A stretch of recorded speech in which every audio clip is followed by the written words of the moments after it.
friends, what's up? Welcome to the show. Good to see you. Today we're going to talk about BMW and some of the bikes that have been in the news recently, as well as my kind of wish list for BMW.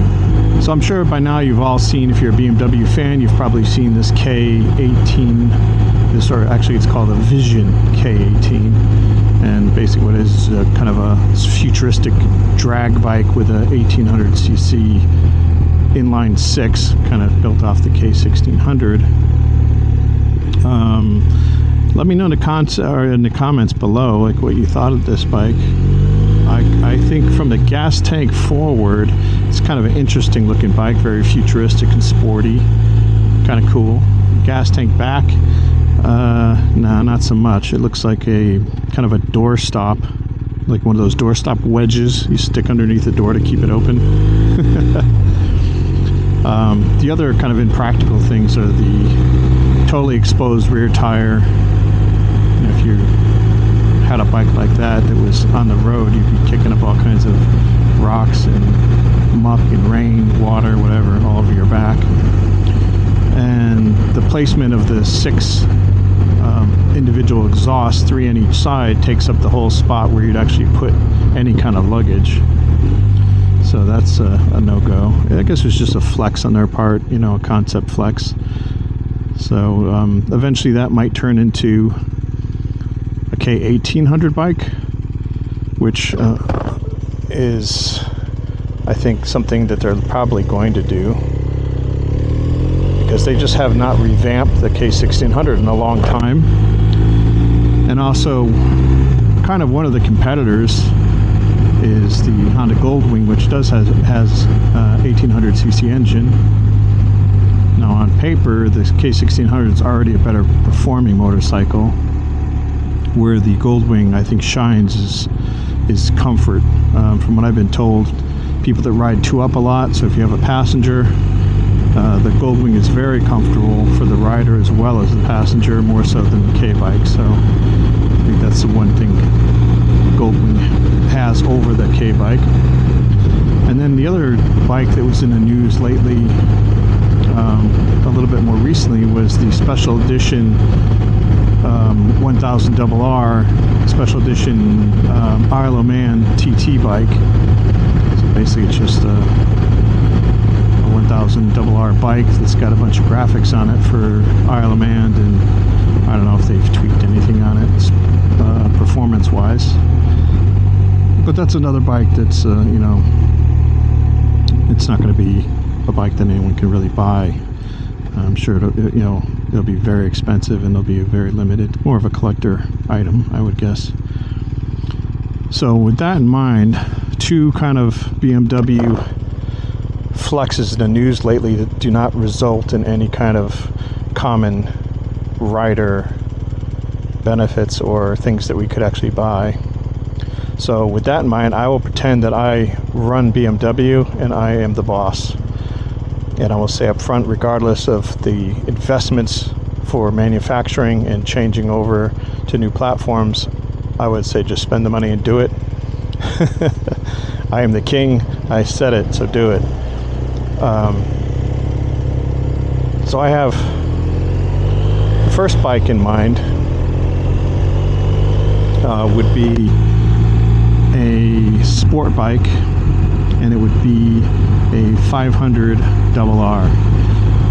And I say that because it would be a very cool entry-level bike. The Kawasaki Ninjas, the 500s, and the newer Aprilia 457. These bikes are selling quite a lot because they're lower priced, they're lighter bikes, they perform very well.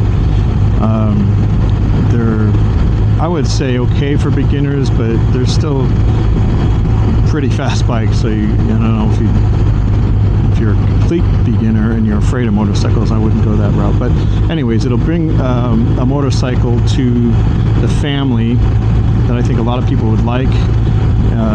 Price point would be much lower. It'd be like an entry-level model to the BMW brand. And then once people get that and they like it and ride it for a year or two, they might say, well, I want the full beans. I want the 1K RR. that would be a nice addition, I think, to the family. The next one would be very interesting kind of concept, is to do away with the 1KRR and turn it into a, people probably already know what I'm going to say, a V4S 1000RR. Ducati, Aprilia have already been running that, and there's a lot of advantages to a V4. That's why a lot of the top bikes use it for MotoGP. So that's just one concept. Of course, like I said, BMW does not have a V4 platform, so that would have to be a totally new bike, new engine, new manufacturing, all that stuff. It'd be a very big investment, and I don't think BMW really wants to do that. But it's fun to dream, and that's what we're doing here. Cost is no object, so just do it. And let's see, the final bike. So BMW has the R18, which is the cruiser bike. Sorry for the interruption, folks.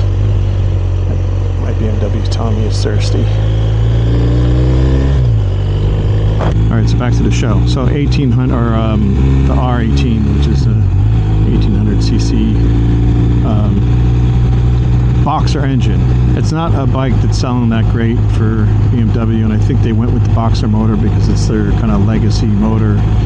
I think the boxer engine is great for, my bike, the RS, the RT, and the GS especially. It's a very torquey engine, and it's just perfect for those platforms. Outside of that, I wouldn't want to use it. So R18, they should transform that into a true cruiser with a V-twin engine. With BMW's know-how and technology, I think they would create an amazing cruiser with lots of technology that would be amazing. And why I would say to switch to a true V-twin.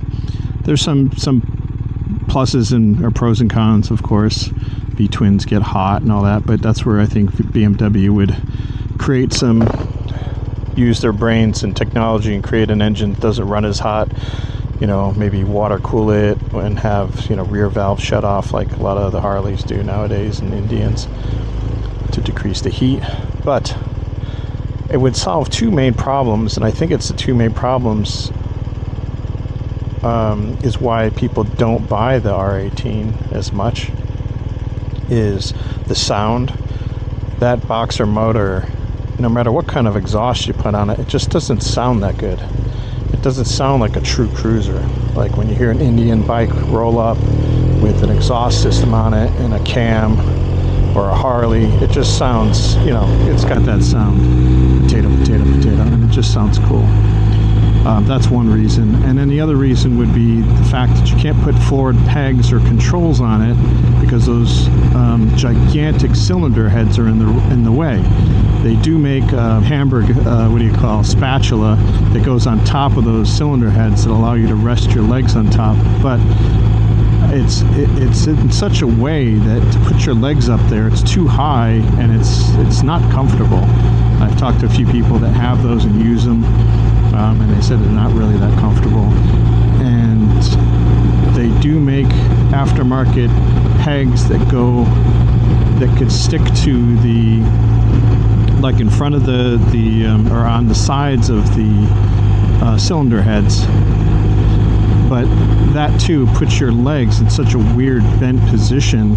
It's like, if you've ever seen a woman in the stirrups when a doctor's giving a gynecology exam, your knees are up by your ears almost. So, and I think those are two of the main ergonomic and sound values of a true cruiser, is the fact that it has the ability to have highway pegs or forward controls, so you're in a ergonomic position of, stretched out in the lounge chair, if you will. So that would be cool. True V-twin cruiser. faster, sounds great, looks great, forward controls. I think that would be amazing. And they would have really done, I think they would have done an amazing job if they kept the price point similar to or a little lower than BMW. Or I mean Harley, I'm sorry. They would have done some decent sales, I think, because BMW's technology is probably the best in the market. So couple that with that platform, I think they'd have a bike that's much better than Harley, or even Indian for that matter. So there's that bike. That's my dream bike. Alright, well, thanks for tuning in. Please subscribe, thumbs up, all that wonderful stuff. I appreciate it. And let me know in the comments section below what you think about my my dream bikes for BMW. And would I be fired the first day of work or not? Speaking of BMW, there goes an M1000R. Alright, that's it. See you next time, guys. Later.